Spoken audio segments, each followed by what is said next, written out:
Hey guys, welcome back to San Diego Comic-Con. I'm Justin Tyler for Newsarama, talking to Joe Hill and Gabriel Rodriguez. So excited to have you here, guys. Justin, thanks for talking to us. So excited to be here. Yeah. In fact, it's great to be in Comic-Con. I know, it must be so nice. You had a great line. That exclusive book for the con looks awesome. It's a thrill. I mean, this is great, you know. For me, I mean, just walking around, it's like, this is like Disneyland. This is better than Disneyland. No, it's great to have the chance to say thank you to all the people that's been supporting the series and buying the books and reading them and enjoying them. So have this chance to have the feedback with them, it's great. It's a pleasure. That's so cool. So Omega is the big news here. Bringing it to a close, everyone's going to be very sad very soon, is what you're saying. Oh, everyone's going to be very sad, all right. When they see how we're wrapping up, they'll be like, why the hell did we read 37 issues of this shit? Sorry. No. Yeah, you know. Save it for the end. Yeah, right. I do think that readers like closure. That, you know, I mean, they get into something and they don't want it to ever end. But on the other hand, you know, if the alternative to never ending is just piling on more and more mystery, until after a while the reader is going, this is all crap. They're just making it up as they go along. There are no solutions here. Just, you know, and so it's important not to just live for the big reveal. Right. You know, you also want to wrap things up in a way that where the plot questions are solved, but more importantly, where you get emotional closure for each of the characters. And I mean, this is a totally random aside, but I think the reason everyone loves Avengers and loves Joss Whedon is because he finds a way to give each character their moment.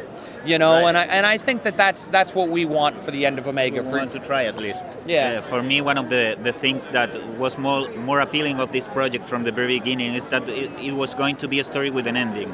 We're going to have plenty of time to develop our characters and develop the mythology and the story, but we're going to try to drive it to a satisfying ending for us as creator and hopefully for readers as supporters of this series with all the patience they have been having with us all these years. So I think it's going to be a sort of celebration of what we've been doing all these years with Lock and Key to give it the best ending we could be able to create. That's great. You're throwing an awesome party for yourselves and everyone else who's been around.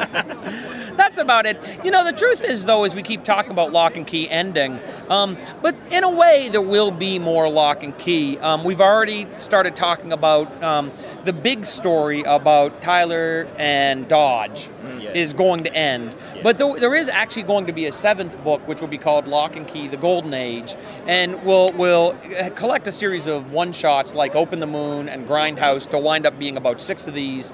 And they won't actually be about the main Lock and Key crew, but about earlier inhabitants of the house. About the world. And we have 300 years of history of the Locks, so there's a lot of room to explore. Yeah, and you know, and I think for Gabe and I both, you know, we really love those Sandman books, which are really just collections of one-shots, you know, and so we wanted to have something like that where the casual reader could just leap in and have a bunch of great little fables. So that's what we're doing with the 7th book. And for those of us that are addicted to the series, it's nice to get a little taste to keep the party going. Yeah. I mean, I think eventually Gabe and I have other projects we want to work on. We have other creator-owned stuff. We have a licensed character we want to jump into and play around with. Yeah. But you know, we've already talked. Maybe in 3 or 4 years after Lock and Key is done, we could come back and tell a World War II story called Battleground that has some stuff that figures into the modern day stories, and so that would be a nice story to go back and tell. And it is an old house, and there are a lot of stories. There's been a lot of blood splashed on those walls, and you know, I don't know if we can ever get around to explaining how all of it got there. Right. Do you guys have a favorite key throughout the series? Question, but right now I could say that my favorite key is the Moon Key, because the one shot, the Open the Moon story, it's I think it's one of the best achievements we have had so far in the series. Sad. Yeah, but it's so beautifully sad. It's I really I fell in love with the key because of what it represents in the whole mythology. For me, my favorite key is always the next one we haven't written about yet that we're going to be able to write about next. I mean, you know, we get together. Gabe and I get a chance to get together in the flesh about twice a year if we're lucky, and we spend most of the time brainstorming new keys and new ideas for stories and stuff. So I've already got a head full of like 3 or 4 different stories that I want to write with this key, that key, and you know, and so. And once the series ends, you can still call each other and be like, "What if there was a key that made us be friends? And we can meet up in the middle of." That would be awesome. Very darling. Yeah. Awesome. And what else are you guys announcing here? Are you doing anything? Well, there's two other announcements. One is that we're going to be talking about Wraith. I have a new novel coming out called Nosferatu next year, and that's actually NOS482, and it's the bad guy's license plate. And it's a story about a bad man with a bad car, a guy named Charlie Manx, who takes children in his Rolls-Royce Wraith to a place called Christmas Land. And when he lets them out in Christmas Land, they're not the same anymore. And so Nosferatu is a big book. It's as big as my first two novels put together. Oh, wow. But even still, there's more story to tell. And so there's also going to be a comic book series that will tell a story set in Christmas Land that's not in the novel. And Gabe has done some work on that. He's going to keep his hand in, and so that should be fun. And then the other news that we're talking about is we're talking about Horns. My second novel, Horns, is being made into a film.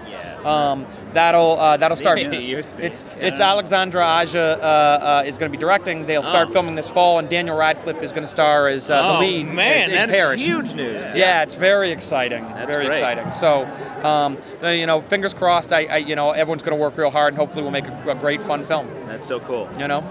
And one last thing, I do a show called Comic Book Club, as many of you know, and you've included Alex Zalben in the book, in Lock and Key. there is a guy who looks oddly like Alex Zalben as a doctor. Strange coincidence. And he is actually named Dr. Zalben, and I don't know, but coincidences happen. All characters are coincidental. That's true. Right, It's very true. But I'm afraid they will keep happening. It's one of the mysterious things about Lock and Key. I think Stuff happens. You see stuff, and before you know it, It appears. Yeah, it appears.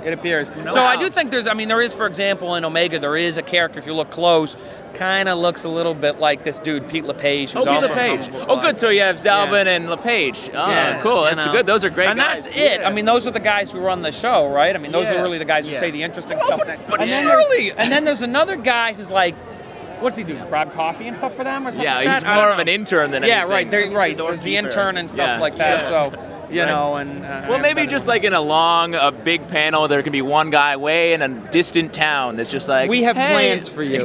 We have plans for you, my friend. Guys. Evil plans anyway, so get ready. Yeah. Well, my key has just come true.